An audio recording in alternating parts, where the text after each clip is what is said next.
बिस्मिल्लाहिर्रहमानिर्रहीम। अस्सलाम वालेकुम। मैं आपका मेज़बान मोहम्मद जावेद इकबाल। आप देख रहे हैं प्रोग्राम आवाज़े उंदलस। बरतानिया में सियासी पनाह के लिए दरख्वास्तें देने वालों में पाकिस्तानी शहरी सर-ए-फ़हरिस्त आ गए। मीडिया रिपोर्ट्स के मुताबिक बरतानिया में सियासी पनाह तलाश करने वाले अफराद की फ़हरिस्त में पाकिस्तान शहरी पहले नंबर पर पहुँच चुके हैं।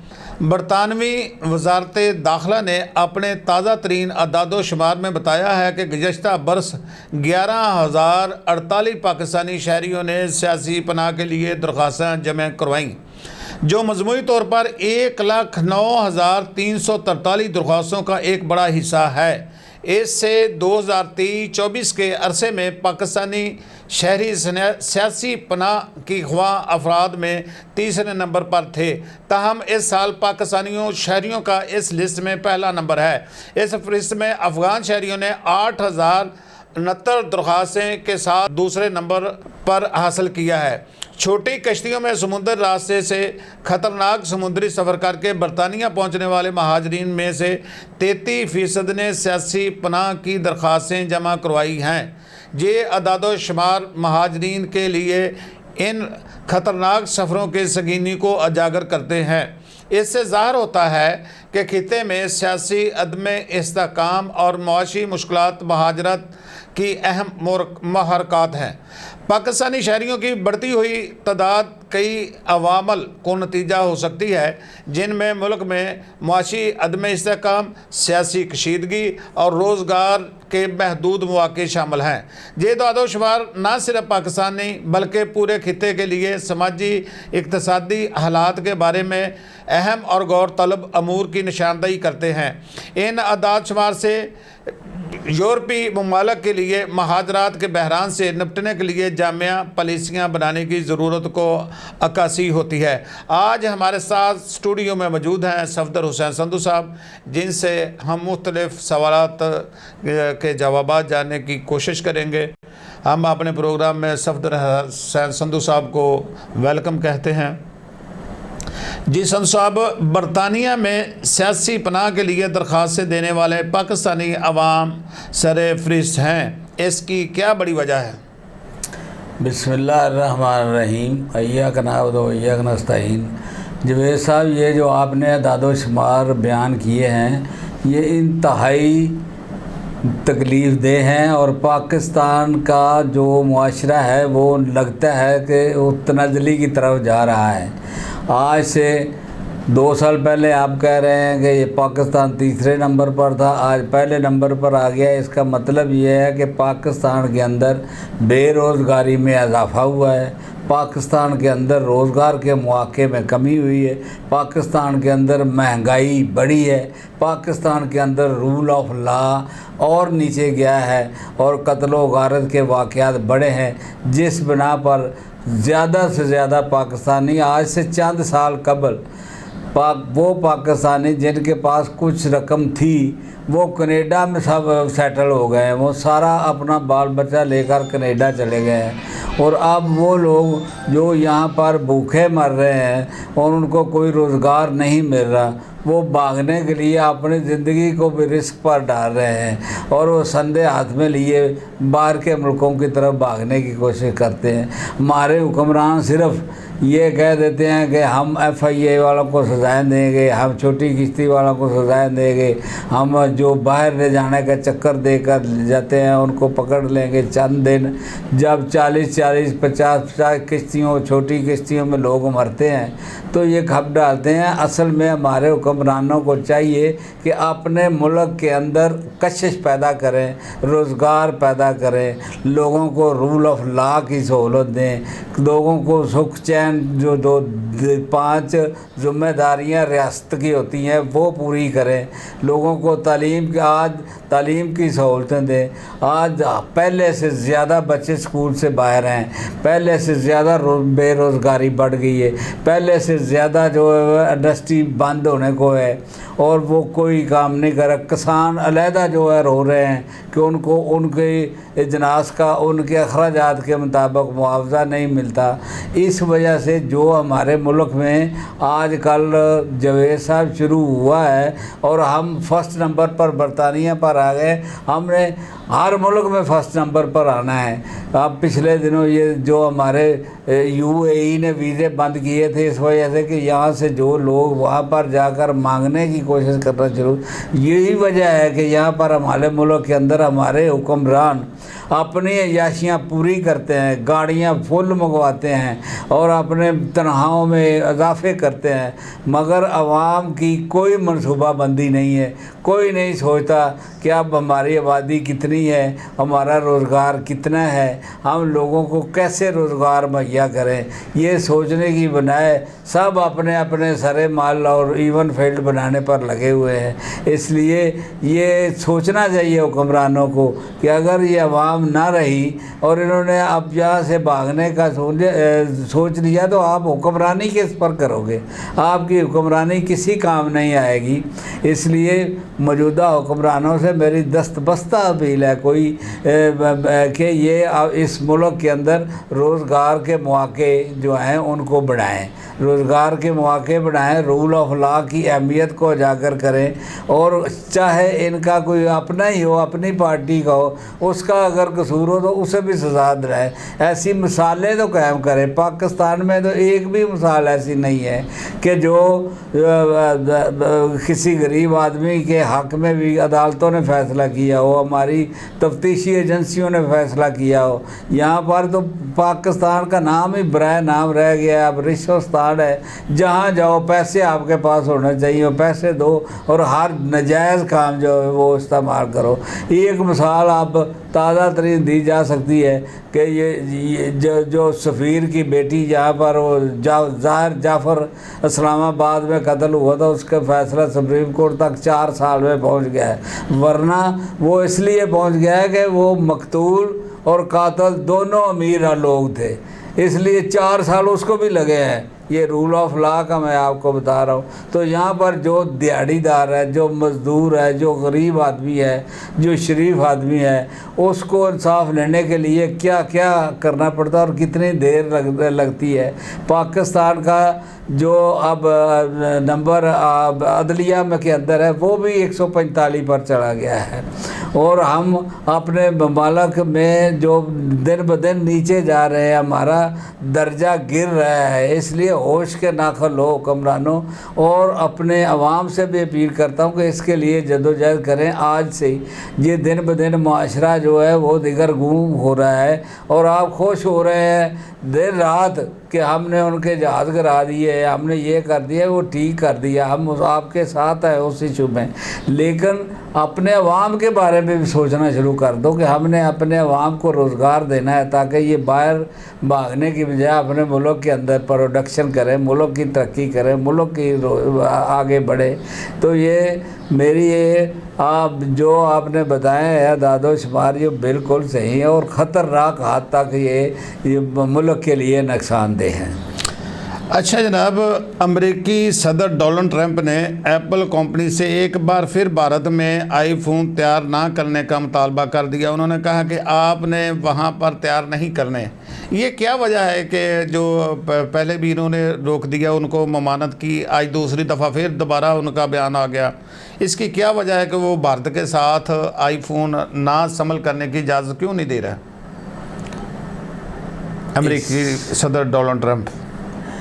ये इसलिए है कि ये तो खुद डोनाल्ड ट्रंप साहब जो हैं ये वो एक बहुत बड़ा कारोबारी बंदा है। जहाँ भी हुकूमत कारोबारी आदमियों के हाथ में आ जाएगी वहाँ पर वो अपने मुनाफे की तरफ भागेंगे। अब एप्पल को डिस्टर्ब करने का मकसद उनका और कहीं से मुनाफा कमाना होगा, उनको अपना टैरिफ बढ़ाना होगा। उसका मकसद और अपने तजारती पहलुओं के हवाले से हो सकता है।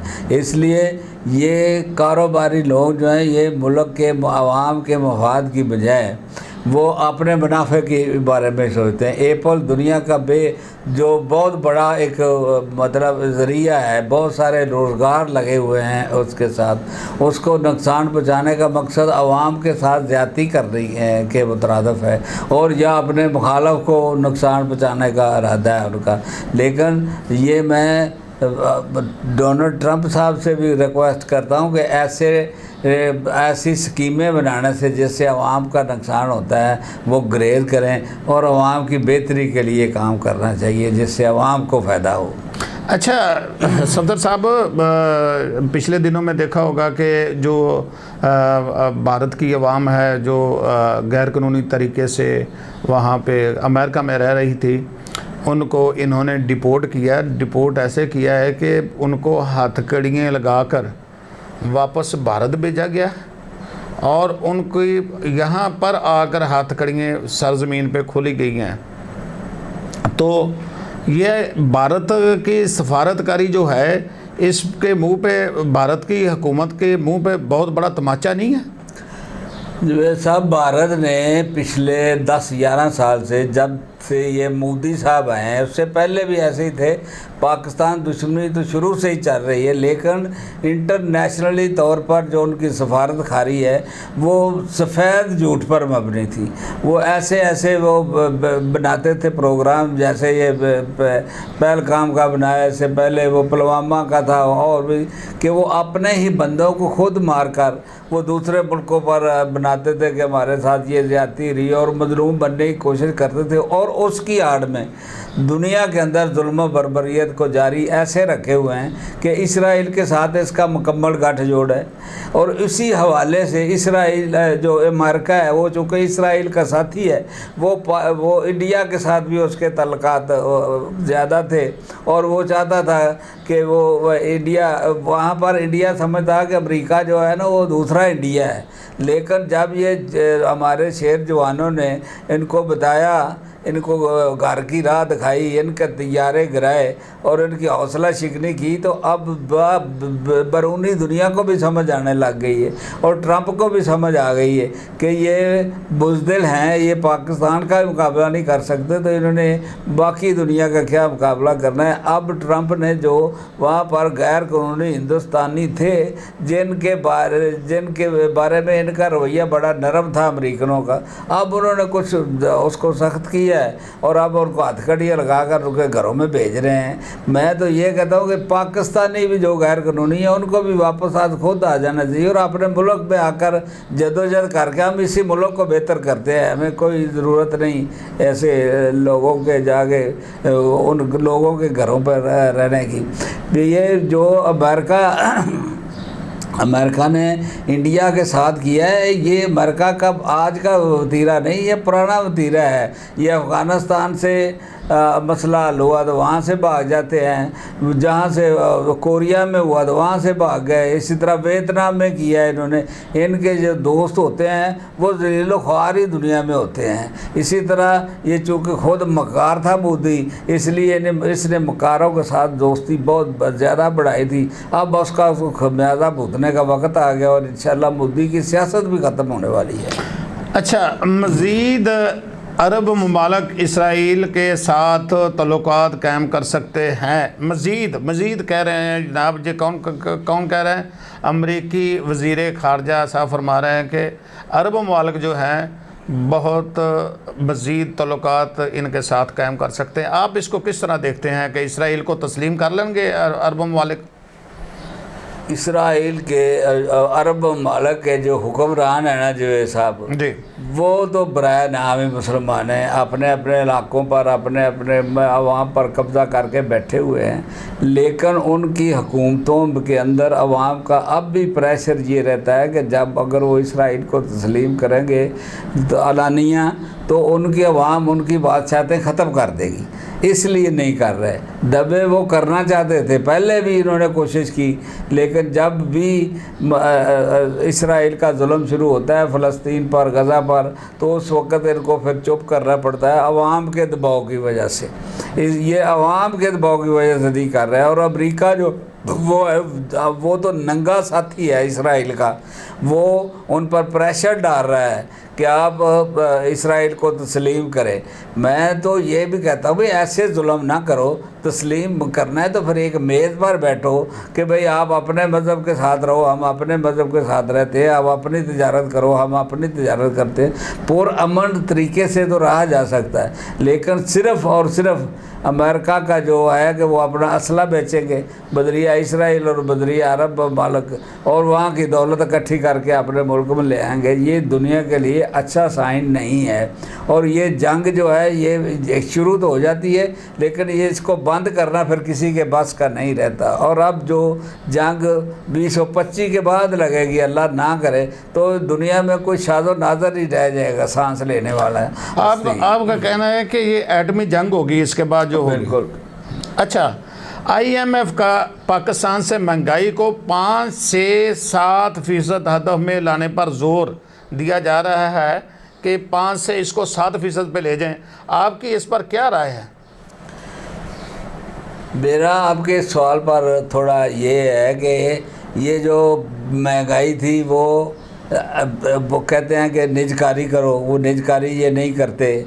ये महंगाई बढ़ जाती है, जो IMF के जो उनके बनाए हुए फार्मूले हैं उनके मुताबिक 100% नहीं चढ़ा जाता, तो आवाम पर बोझ डालते हैं। पहले भी इन्होंने आवाम पर इतना बोझ डाला हुआ है कि हर टैक्स जो आवाम दे रही है इनके अय्याशियों का, और उससे आवाम में महंगाई बढ़ रही है। यही वजह है जो उससे आपने पहला सवाल किया था कि लोग जो हैं वो जा रहे हैं इस मुल्क से अपने रोज़गार से तंग आकर।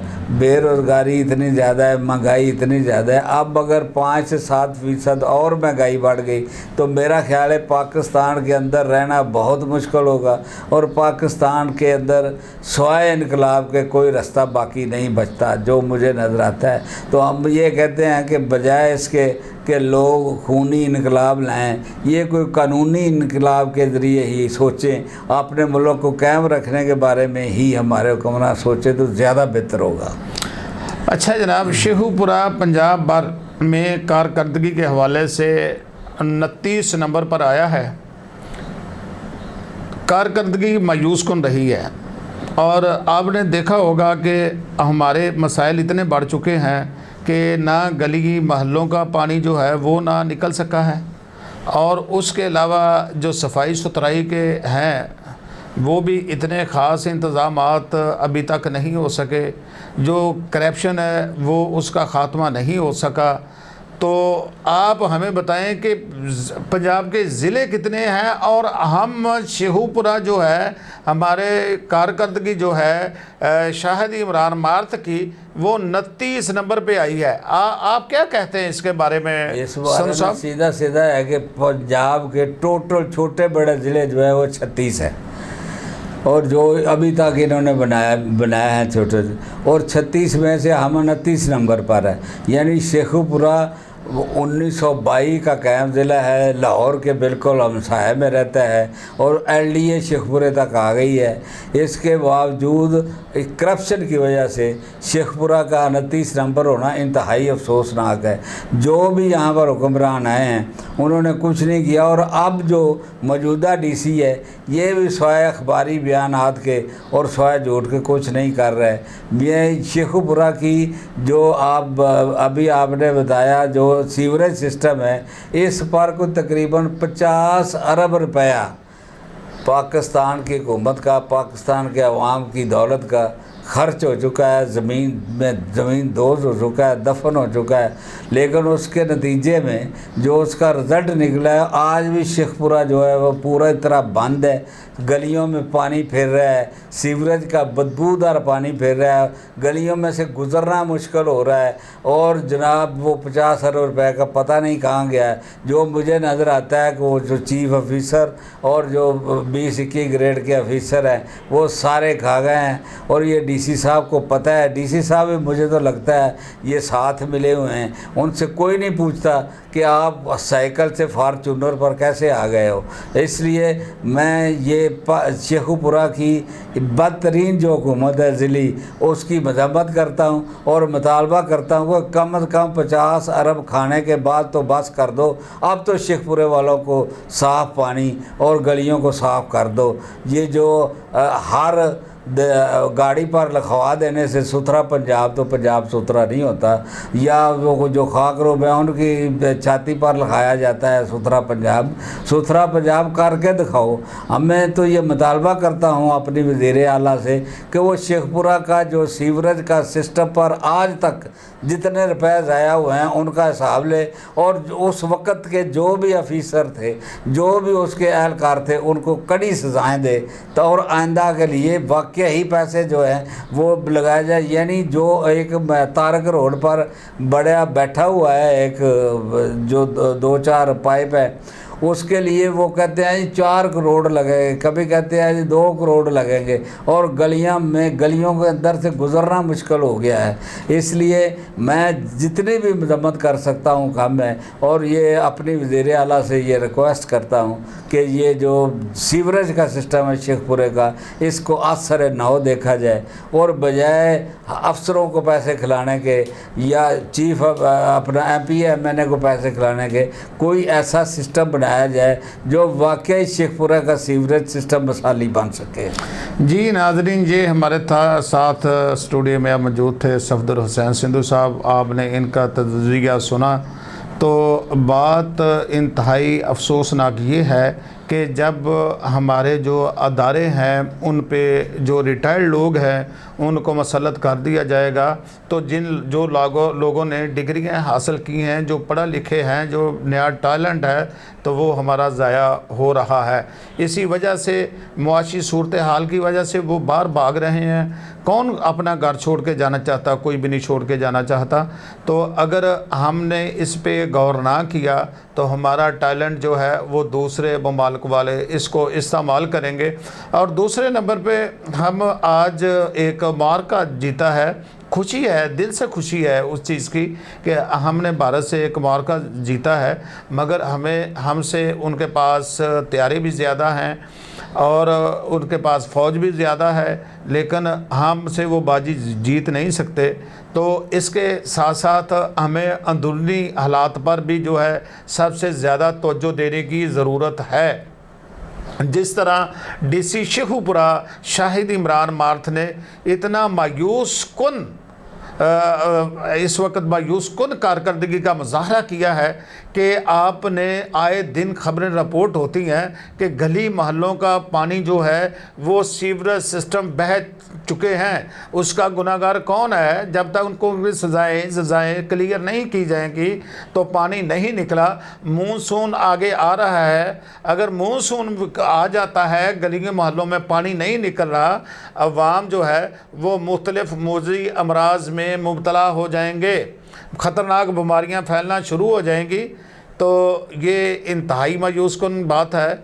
तो इस पर वज़ीर आला पंजाब मोहतरमा मरियम नवाज शरीफ साहबा को फौरी तौर पर एक्शन लेना चाहिए, और यहाँ पर शेखुपुरा में जितनी कॉलोनीज़ हैं उनको जो लाइट है वो कैसे मिली है, उनको सुई गैस कैसे मिली है, वहाँ पे मीटर कैसे लगे हैं, आज तक इस पे कोई अमल दरामद नहीं हो सका।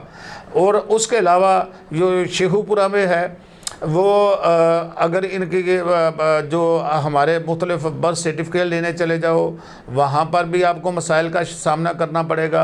अगर आप वहाँ पे फ़र्द लेने चले जाओ वहाँ पे भी आपको मसाइल का सामना करना पड़ेगा। अगर आप रजिस्ट्री कराने चले जाओ वहाँ पर बहुत ज़्यादा आपको परेशानियों का सामना करना पड़ेगा। इसको कौन ठीक करेगा?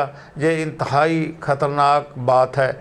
इसके साथ हम अपने मरूफ तज़किया नगार सफदर हुसैन सिंधु साहब का शुक्रिया अदा करते हैं नाज़रीन, जिन्होंने हमें अपना कीमती वक्त दिया। हमारे TV चैनल को लाइक करें और फॉलो करें। इसके साथ हमें इजाज़त दें। कमेंट्स में अपनी राय ज़रूर दीजिएगा। शुक्रिया।